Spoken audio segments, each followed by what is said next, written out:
Hopi Indians have lived on the high desert of northern Arizona for thousands of years. This barren but beautiful landscape was the place where Hopi gods directed them to build a number of villages made up of pueblos, what we today would call stone apartment complexes.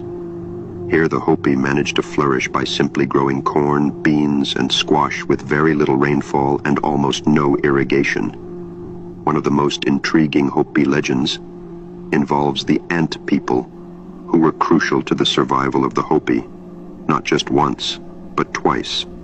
The so-called First World, or World Age, was apparently destroyed by fire, possibly some sort of volcanism, asteroid strike, or coronal mass ejection from the sun. The Second World was destroyed by ice age glaciers, or a pole shift. During these two global cataclysms, the virtuous members of the Hopi tribe were guided by an odd-shaped cloud during the day and a moving star at night that led them to the sky god named Sotuknang, who finally took them to the ant people, in Hopi, Anusinom.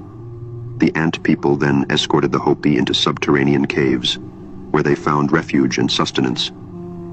In this legend, the ant people are portrayed as generous and industrious, giving the Hopi food when supplies ran short, and teaching them the merits of food storage.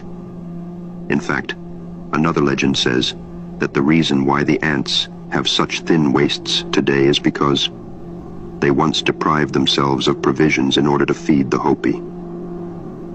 The constellation Orion also has a thin waist. When Orion dominates the winter skies, the ants are deep in their small underground hills.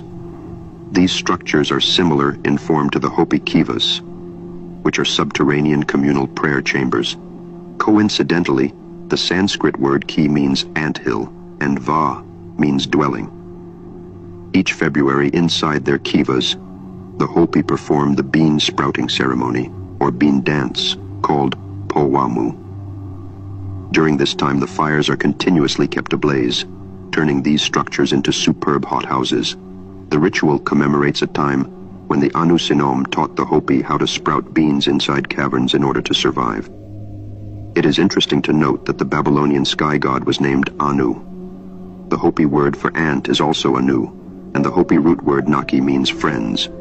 Thus, the Hopi Anunnaki, or ant friends, may have been the same as the Sumerian Anunnaki, the beings who once came to earth from the heavens. The ant people may have also lived in ancient Egypt. Akhenaten, the 18th dynasty pharaoh who ruled from 1351 to 1334 BC, is shown in some depictions with an elongated skull like the shape of an ant's head. His almond-shaped eyes and neck are like the ant's, and either the serpent or the vulture on his uraeus resembles the ant's mandibles. He also has spindly arms and legs like those of the ant, and his upper body resembles the ant's thorax, while his lower body mirrors the ant's abdomen. Akhenaten's body type can be specifically compared to the pharaoh ant, Momo Morium pharaonis, which originated in West Africa.